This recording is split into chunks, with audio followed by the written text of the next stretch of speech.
واقعہ کربلا اس سے ریلیٹڈ نہیں ہے کہ جی ان کے اوپر پانی بند ہو گیا، ان کے اوپر ظلم ہوا، کتنے بندے شہید ہوئے، یہ سیکنڈری چیز ہے.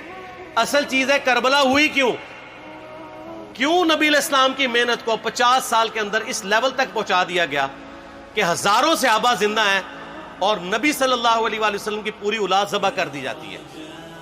ہم تو یہ کہہ نہیں رہے کہ کیسے ذبح کیا انہوں نے، آری چلائی تھی یا تلوار چلائی تھی، یہ تو واقعہ کربلا تو سب کو پتہ ہے، ان کی شہادت بھی سب کو پتہ ہے. جامعہ ترمذی میں حدیث ہے حسن و حسین جنتی نوجوانوں کے سردار ہیں اور ان کی والدہ جو ہے وہ جنتی عورتوں کی سردار ہیں. اور المستدرک الحاکم میں حدیث ہے حسن و حسین جنتی نوجوانوں کے سردار ہیں اور ان کے والد ان سے بھی بہتر ہیں. تو یہ تو ڈیفینٹ حدیثیں ہیں، یہ تاریخ تو نہیں ہے، نبی علیہ السلام کے فرامین ہیں. تو ان کی موجودگی میں ان کے ساتھ یہ کچھ کیا جائے تو ہم نٹی گریٹیز میں نہیں پڑھتے، ہم اس تھیم کے اوپر کہ یہ کون سی چیز تھی جس نے خلافت راشدہ کو ملوکیت میں بدل دیا، ہم اس تھیم کے اوپر بات کرتے ہیں. ہم کہتے ہیں چھوڑ دیں، بندے ہندے چھوڑیں. الٹیمیٹلی کیا نکلا ہے، کس کی وجہ سے ہوا ہے، وہ تو احادیث کی کتابوں میں موجود ہے. ہم کب کہہ رہے ہیں خفیہ کیمرے لگا گئے جی کس نے گولی پہلا تیر کس نے چلایا، یہ وہ ہم تو بتا رہے کس کے دور حکومت میں ہوا اور ان کا اپنا کردار کیا تھا، اس کو کس طریقے سے لا کے تخت پہ بٹھایا گیا. وہ ساری کی ساری چیزیں تو سامنے ہیں، وہ تاریخ کی کتابیں نہیں ہیں، حدیث کی کتابیں ہیں. اگر آپ کہتے ہیں کہ بخاری مسلم سے ہم نے صرف رفع الیدین کی حدیثیں لینی ہیں یا ایمانیات کی حدیثیں لینی ہیں اور باقی جو بخاری اور مسلم میں آل امیہ کی بدماشیوں کو ننگا کیا گیا ہے وہ ہم نے نہیں لینی ہے، تو سر پھر آپ اپنے آپ کو کلیئر کٹ، پھر ہم آپ سے واقعہ کربلا نہیں ڈسکس کریں گے، حجیت حدیث میں بات کریں گے. آپ کو اپنے آپ کو منکرین حدیث کہنا پڑے گا. یہ آپ اسکروٹنگ کیسے کریں گے؟ اس سے بڑی بات مجھے یہ بتائیں کہ عظمت صحابہ بڑی چیز ہے یا عظمت محمد رسول اللہ صلی اللہ علیہ وآلہ وسلم؟ تو بریلوی یہی تو رونا رو رہے ہیں، وہ کہہ رہے ہیں کہ قرآن میں تھوڑی آیات ہیں. آپ پھر مڑ مڑ کے پڑھتے ہیں قل انما انا بشر مثلکم، اس میں تو نبی علیہ السلام کی تنقیص ہو رہی ہے. تو ہم ان کو کیا کہتے ہیں کہ تنقیص مقصد نہیں، نعوذ باللہ نہ ہو رہی ہے، آپ افضل البشر ہیں لیکن آپ کی سپیشیز بشر ہے. یہ ہم اپنا عقیدہ سمجھتے ہیں، وہ اس کو تنقیص شمار کرتے ہیں. تو پھر اس وقت آپ بھی بریلویوں کی بات مان کے تو یہ آیات پڑھنا چھوڑ دیا کریں. آپ کہتے ہیں نہیں آیات ہے کیوں نہ بیان کریں، تو ہم بھی کہتے ہیں احادیث ہے کیوں نہ بیان کریں. کہ صحیح بخاری میں حدیث ہے 2812 عمار کو ایک باغی جماعت قتل کرے گی، وہ جماعت دوزخ کی طرف بلا رہی ہوگی اور عمار ان کو اللہ اور جنت کی طرف بلا رہا ہوگا.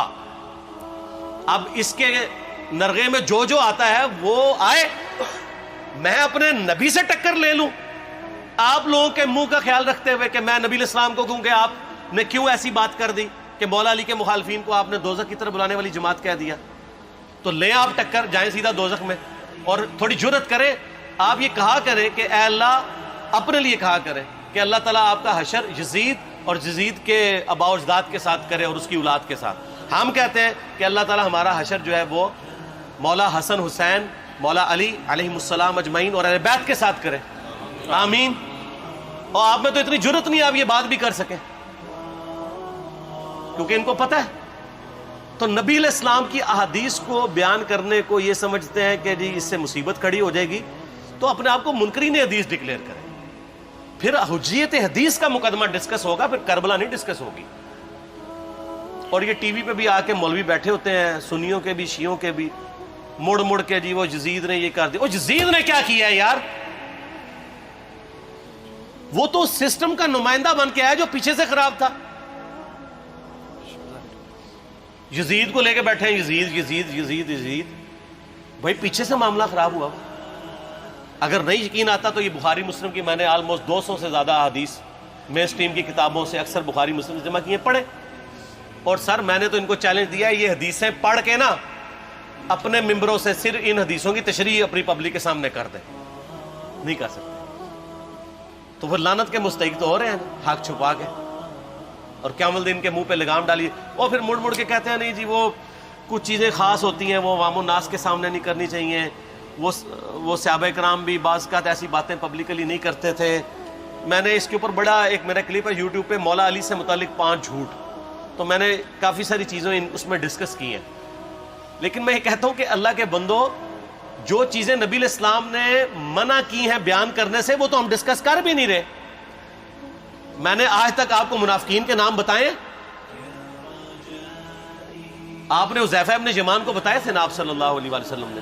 صحیح بخاری میں آتا ہے.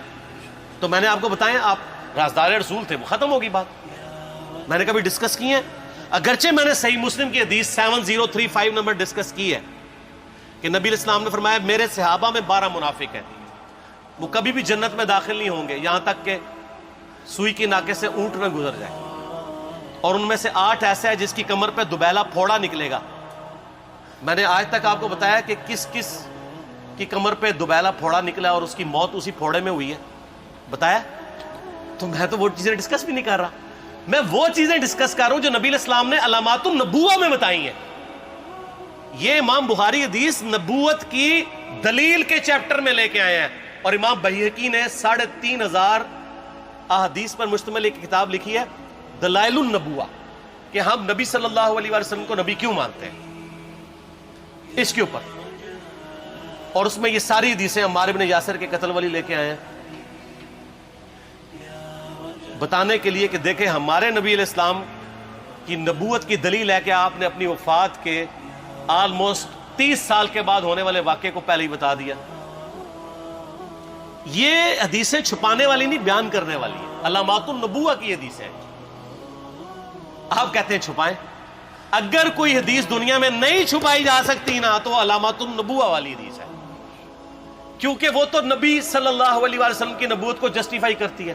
ورنہ میرا ایک معصومانہ سوال ہے کہ نبی صلی اللہ علیہ وسلم نے یہ باتیں کر کے ان کے زوم میں نعوذ باللہ امت کو مصیبت میں ڈال دیا. آپ نے خود ہی فرمایا کہ یہ ہوگا. کیوں فرمایا آپ نے؟ میں تو بیان کر کے مجرم ہوں. تو جس نے مجھے خبر دی ہے ان کے بارے میں آپ کا کیا خیال ہے؟ یہ مسند احمد کی حدیث یہ میں نے گھر بیٹھ کے بنائی ہے کہ میری بیوی کا کیا حال ہوگا جس پہ خوف کے کتے بھونکیں گے. تو سیدہ عائشہ سے مجھ سے زیادہ نبی علیہ السلام کو محبت تھی، لیکن آپ اللہ کے پیغمبر تھے، آپ نے اپنے گھر کی خبر بھی نہیں چھپائی، بتا دی کہ یہ ہوگا. اور اس سے بڑھ کے آپ صحیح بخاری میں دیکھیں عمار ابن یاسر کا خطبہ ہے.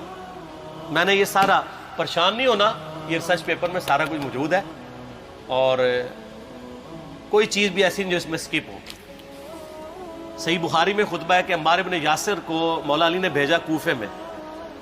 کوفے والے نیوٹرل ہو گئے تھے کیونکہ بصرہ سے سیدہ عائشہ آ رہی تھیں اور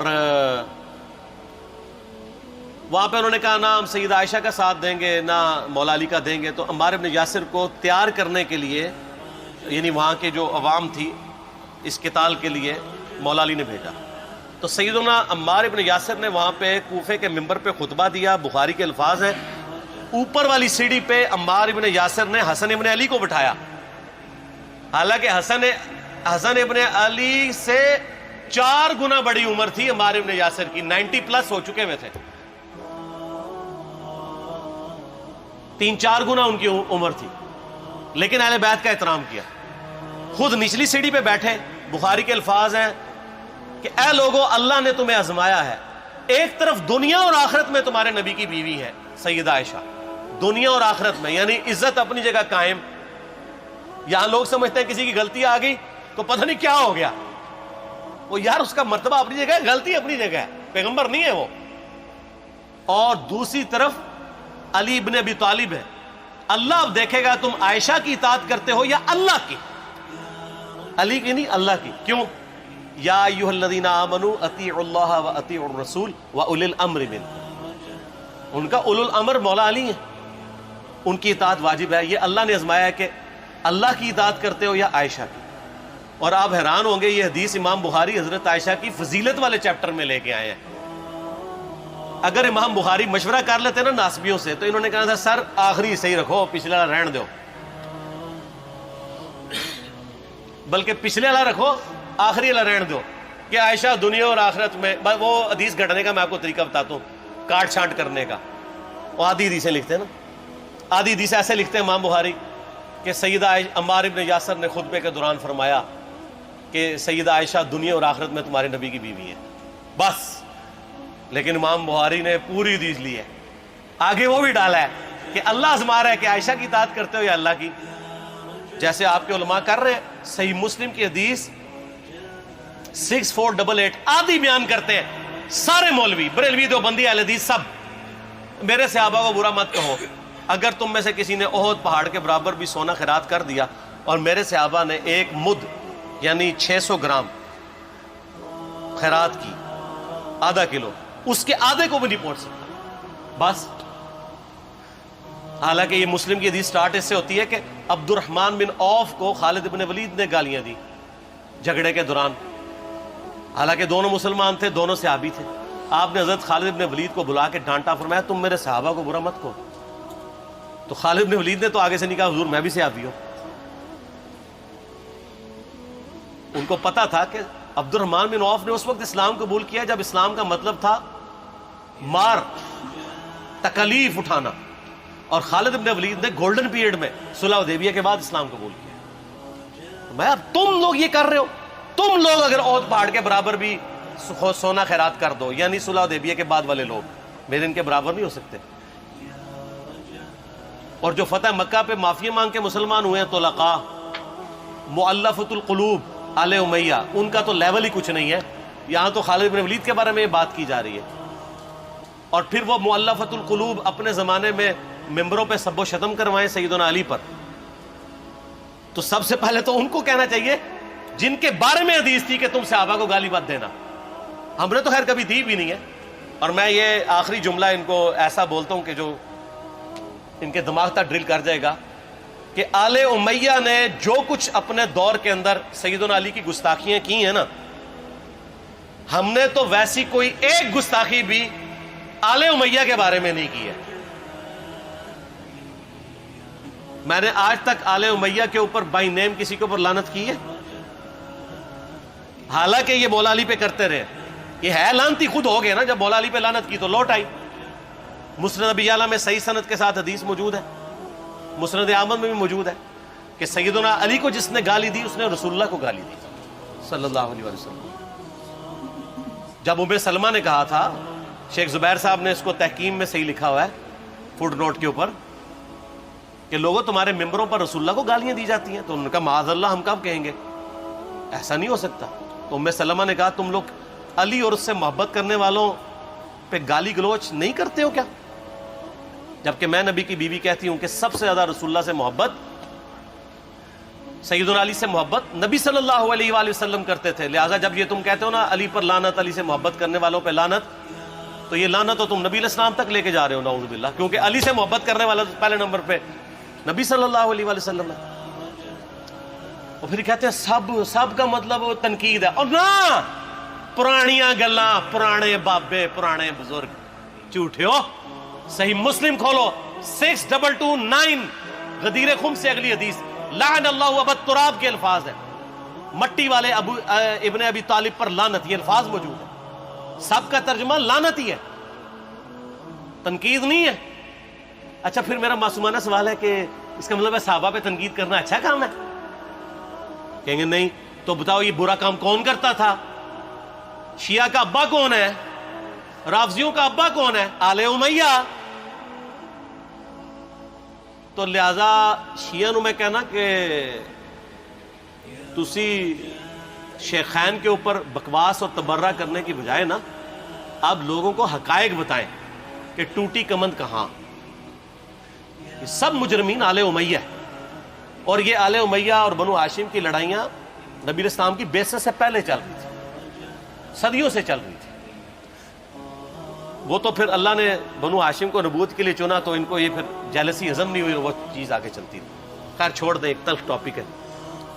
صلاۃ بر محمد و آل محمد، اللہم صلی علی محمد و علی آل محمد۔ ٹھیک ہو؟